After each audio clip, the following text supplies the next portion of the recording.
There's a holy grail of games most video game reviewers cover at some point or another in their careers. These are your Banjo Kazooies, your Super Mario 64s, your Sonic 06s, and the topic for today, your Super Metroids. Super Metroid is a game that's had so many layers peeled back by speedrunners, reviewers, and game designers for the way it completely renovated the Metroidvania genre for the better. It's considered by many to be the peak of the Metroid series and a must-buy for the Super Nintendo. The amount of praise this game has gotten for portraying a lot of its mechanics and story without many words has left so many specific instances from this game that have become iconic and genius moments of game design for the industry at large. It's a masterclass in the genre. It's been a couple of decades at this point though, and the game has definitely shown some of its age in terms of some of the controls and exploration elements that the series would continue to refine in the games to come after. And with Metroid Dread in such close grasp, I think it'd be interesting to do an analysis on this game and see what exactly it did for the respective series and how it got better. Hello everyone and welcome to my channel. I am Sleep and welcome to Super Metroid.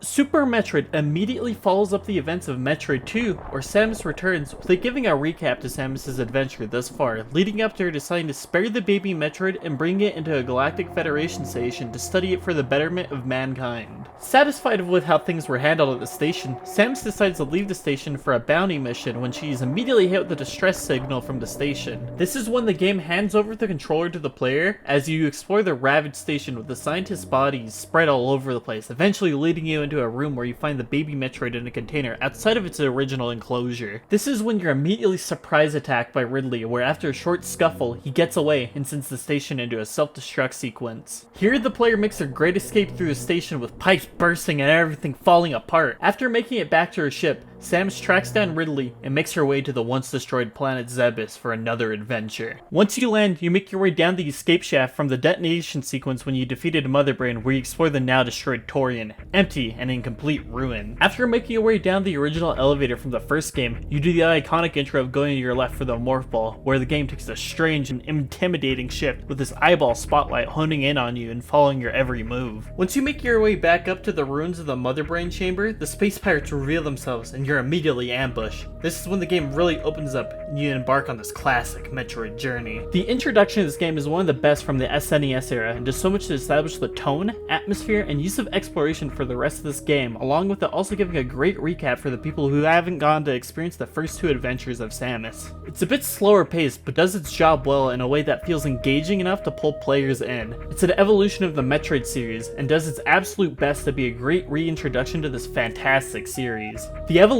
of gameplay and exploration in this game is probably the biggest reason this game gets as much praise as it does online. Samus, compared to the first two Metroid games for the Game Boy and NES, has so many tools to make this journey one that feels streamlined and significantly more fun. The introduction of basic features like a map really helps the series make you not feel as lost as you were in the original two games, and makes exploration in a genre about it feel less frustrating. The addition of map stations placed throughout the game give you a lot of help in terms of finding secret paths and progressing through the vast environments of Zebes by revealing the main points of interest to players on the map. It's not explicit in terms of where you're supposed to go, and lets the open-ended level design come front and center to the player. Speaking of level design, this game might easily be the best in terms of the multiple solution approach to puzzles. There are plenty of examples in this game of places where you can sequence break with enough skill and mastery of the tools at your disposal. The game really incentivizes this with the completion time rewards and how easy some of these sequence breaks can be to pull off. I've had plenty of examples of talking to others where it comes to solving certain puzzles where people did completely different things than I did to progress. It gives character to different playstyles and rewards creativity in a way not many games even today can do. The way you can express yourselves, the way you tackle the overall game is probably what makes this game such a classic. The game even hammers in this expression by showing you some expressive and helpful techniques through visuals using these adorable and helpful animals, teaching you how to use some of the most amazing tools in the game. Speaking of tools, I think the ones introduced and given to you in this game were integral to the design philosophy of the overall game. The charge beam introduced in this game gives Samus an iconic tool that feels fantastic to land on enemies. It's no wonder this became a series staple after this game. The power bombs and super missiles were fantastic additions to the overall progression system of Samus, and really added a lot of layers use of the tools for exploration for this entire series. This game in particular has some iconic uses of the power bomb, such as the glass tank shattering when it's introduced early on. I think super missiles also make combat feel a bit more varied and reward players in boss fights for being resourceful and landing their hits correctly. Like, if you have these things equipped, you can absolutely shred through certain bosses with enough precision and speed in their openings. Speaking of speed, the speed booster is probably my favorite upgrade introduced in this game. It's this momentum gaining invincible path of destruction that you unlock that has the ability to be stored and unleashed in a way that lets you just fly towards various directions, while also completely invincible that only breaks momentum if you bump into an indestructible wall. You learn this through a very helpful tutorial with a spray that conveys the upgrade's use without it saying a single word. It's probably one of the most satisfying upgrades in all of Metroid and makes for some of the most thought-provoking puzzles in the game. This upgrade also single-handedly gave so much open-endedness to the overall game that it completely innovated and changed the art of speedrunning, making this game one of the pillars for that scene, and just generally being a fun way to traverse the game overall. But what's your incentive or point of exploring through these caverns and puzzles throughout the game, aside from the classic Metroid upgrade hunting? Well, early on into the game, you as the player encounter this crazy looking statue with 4 different bosses on it. Similarly to Zero Mission in the original Metroid, to get to the final area housing the evil Mother Brain, you must destroy the bosses shown on the statue to open up this path. This leads you on this journey of collecting different upgrades and absolutely decimating every monster or boss that stands in your way. There are actually so many really awesome and iconic boss fights that I just want to gush over. Take for example this amazing subversion of expectations of a boss, the Chorizo statue. This motherfucker plays on your expectations of a reward from the Chozo statues by having one of them come to life and attack you in a fight that establishes the ruthless and unexpected tone for the rest of this game when it comes to the secrets and challenges that will come your way. After this fight, you are given a lot of tools and weapons which prepare you for the fantastic showcase of hardware and yet again subversive fight with Kraid, who will fake you out thinking you killed him when you fought this disappointingly small and weak baby Kraid, just to be immediately thrown into a panic when you actually do encounter him. He's this huge and towering force you just absolutely lay into, and defeating him just feels so satisfying, making you feel like you've truly accomplished something amazing. He also gives you the iconic Varia suit, which gives access to so much of the map. This part of the map house is probably one of the most gruesome fights in all of Nintendo's catalog, where you take on the chunky and glutinous Crocomire. He can indefinitely take hits, and the only way you can defeat him is by hitting him enough to back off into a pool of lava behind him where his skin melts off and he goes through some genuinely terrifying pain. The game then subverts your expectations once again with a crazy 90s diet jump scare immediately after the battle with his corpse. After this battle, you explore a bit and gain some of the last abilities of this game. Here you gain access to the Grapple Beam and X-Ray Visor, which go on your HUD select menu. This HUD is actually probably one of my biggest issues when it comes to this game. You switch your missiles, Grapple Beam, power bombs, and visors through this HUD by using the select button, and while this works for what it's supposed to mostly, it does have a bit of jank when it comes to how comfortable some of the tools are compared to later in the series. The Grapple Beam and X-Ray Visor tools themselves are actually really helpful for both exploration and not getting lost. The Grapple Beam allows you to swing across these pits while the X-Ray Visor allows you to see a lot of secret paths. These two upgrades are probably some of the most essential in the later half of the game and just crack the game fully open for you to explore and find secrets with. Probably one of the most iconic parts, the Sunken Ship, opens up because of these upgrades.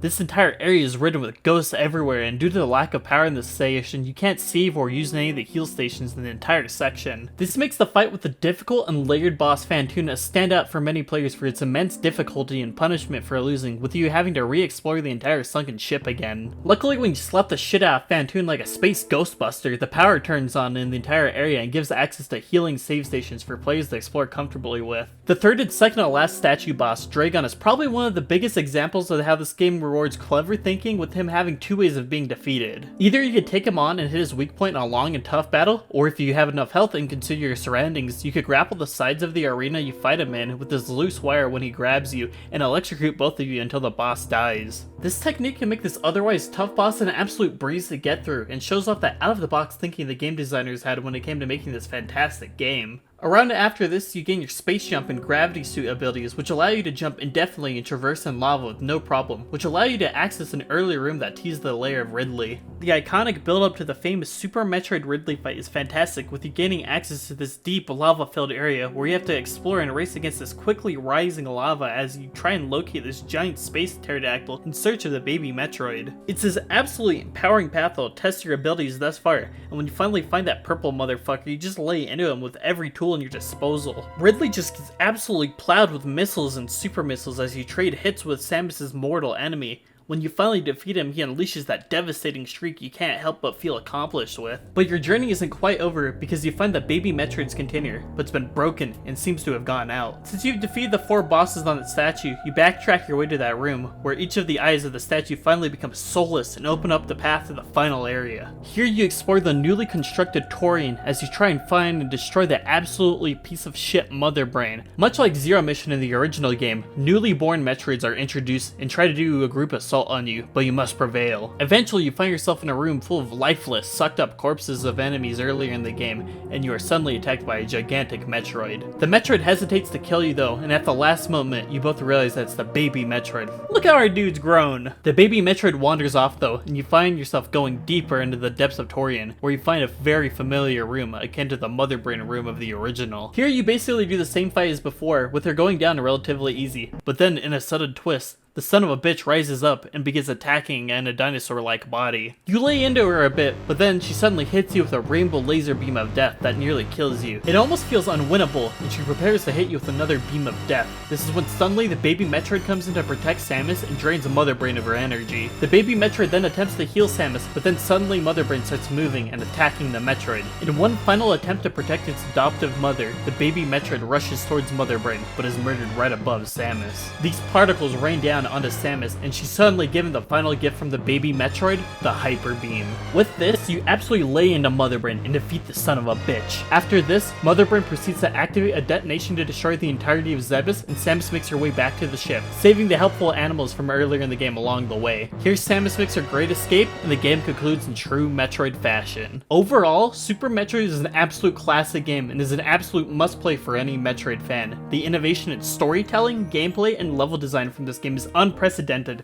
and showed off the potential of the now iconic Metroidvania genre. Thank you guys for watching this video. It was an absolute pleasure to cover one of gaming's most iconic entries, period, and it really helped me gain an appreciation for how far the Metroidvania genre has come. But luckily for us, this isn't where the series left off, so next time we'll be covering the 4th entry into the series with Metroid Fusion. I hope you guys enjoyed this video and leave your support through a like or a subscription on this channel. It really helps get my content out there and makes it so I can make even better videos in the future. For now though, I am Sleep, and thank you guys for dropping by on this video. See ya!